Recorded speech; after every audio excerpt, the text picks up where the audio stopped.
À Felice Bauer, Prague, le 7 novembre 1912. Très chère mademoiselle Felice, hier j'ai prétendu que je me faisais du souci pour vous et je me suis donné de la peine à vous conseiller. Mais que fais-je moi-même sur ces entrefaites? Est-ce que je ne vous tourmente pas? Certes, pas intentionnellement, ce serait impossible, et devrait, s'il en était ainsi, disparaître face à votre dernière lettre, comme le démoniaque face au bien, mais par ma présence, je vous tourmente par ma présence. Je suis au fond inchangé, je continue à tourner dans mon cercle et je n'ai gagné qu'un nouveau désir inassouvi qui s'ajoute au reste de l'inassouvi, et j'ai reçu en cadeau une nouvelle sécurité humaine, peut-être la plus forte que j'ai, qui s'ajoute à mon habituelle déréliction. Mais vous vous sentez inquiète et troublée, vous pleurez en rêve, ce qui est pire que d'être privé de sommeil et de regarder au plafond. Vous êtes autre que lors de cette soirée où votre regard allait si tranquillement de l'un à l'autre. Vous passez partout furtivement. Une fois, il y a 20 personnes dans votre lettre. Une autre fois, personne. Bref, les gains sont inégaux entre nous. Ils sont répartis très inégalement. Pourquoi t'installes-tu maintenant dans cette pièce tranquille, qui certes t'appartient, juste en face de moi? Je répète que ce n'est pas de ma faute. Que suis-je donc? Mais ce vers quoi mon esprit s'est toujours dirigé seul, et dont la direction est aussi maintenant la seule qu'il connaisse, et dans laquelle il doit vous entraîner s'il ne veut pas vous perdre. Quelle triste violence ne suis-je pas condamnée à vous faire? Après une longue interruption, ah, si j'avais le temps, si j'avais le temps, je serais tranquille et j'aurais le juste regard sur vous. Je saurais vous faire écrire plus prudemment. Je ne vous blesserai jamais, comme je le fais à présent, bien qu'il ne soit rien de plus pénible que je veuille éviter.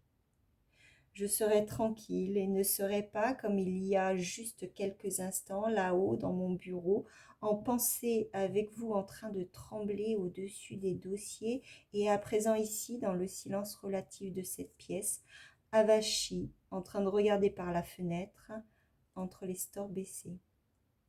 Et même si nous nous écrivions tous les jours, y aura-t-il d'autres jours que celui-ci, et une autre destinée que de réaliser l'impossible, de voler en éclats de toutes nos forces et, grâce à ces mêmes forces, de nous unir, de nous tenir unis?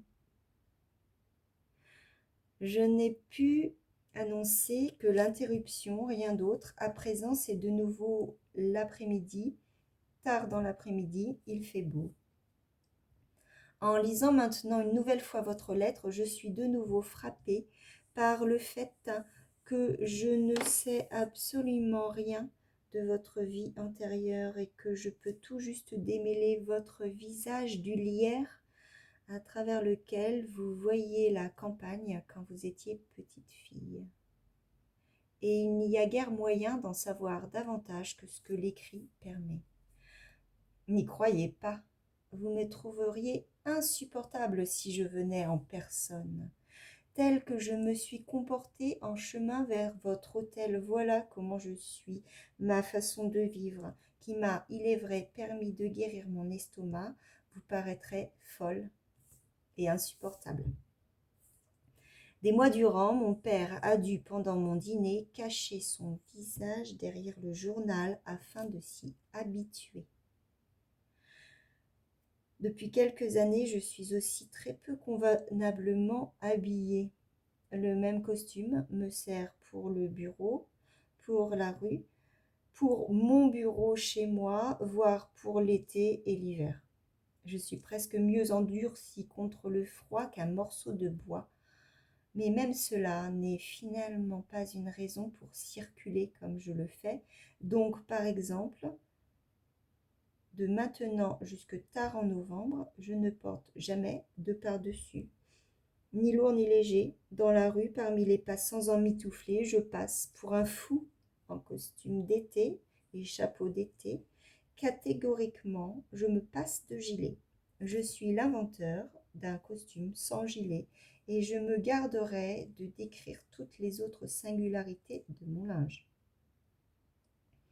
Comme vous seriez effrayé si, près de l'église que j'imagine au début de votre rue, un tel homme venait à votre rencontre.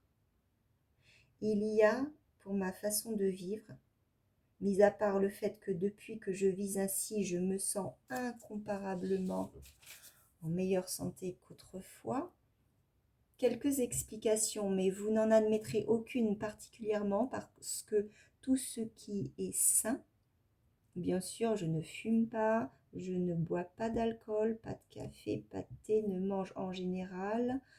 Pour réparer sur ce sujet, un silence mensonger, pas plus de chocolat. Et suis depuis longtemps ruinée par un sommeil insuffisant. Très chère mademoiselle Felice, ne me repoussez pas pour autant, ne tentez pas de me corriger dans ce domaine et supportez-moi amicalement à grande distance. Car voyez-vous, hier soir par exemple, par un temps glacial, je suis rentrée dans mon accoutrement habituel. Je me suis installée pour prendre mon dîner, lequel se présente presque jour pour jour sous la même forme. J'ai entendu mon beau-frère et celui qui le sera bientôt raconter pas mal de choses. Puis, alors qu'on prenait congé dans l'antichambre, je dîne à présent entre 9h30 et 10h. Je suis restée seule dans la pièce et j'ai eu un si grand désir d'être avec vous que j'aurais préféré poser mon visage sur la table pour être soutenue, en quelque sorte. Vous me tenez pour quelqu'un de bien plus jeune que je ne le suis et je voudrais presque taire mon âge car un âge élevé aggrave encore tout ce qui vous gêne en moi. J'ai même presque un an de plus que Max et j'aurai 30 ans le 3 juillet. Toutefois, j'ai l'air d'un gamin et selon sa connaissance des hommes, un observateur non averti estime mon âge entre 18 et 25 ans. Hier, j'ai peut-être dit à propos du professeur quelque chose qui pourrait être pris pour de l'arrogance. Chut, ce n'est que de la jalousie.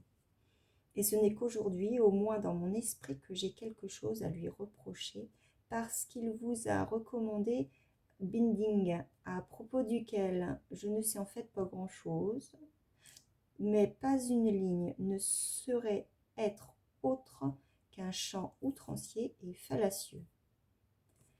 Et c'est cet homme-là qui l'envoie survoler vos rêves.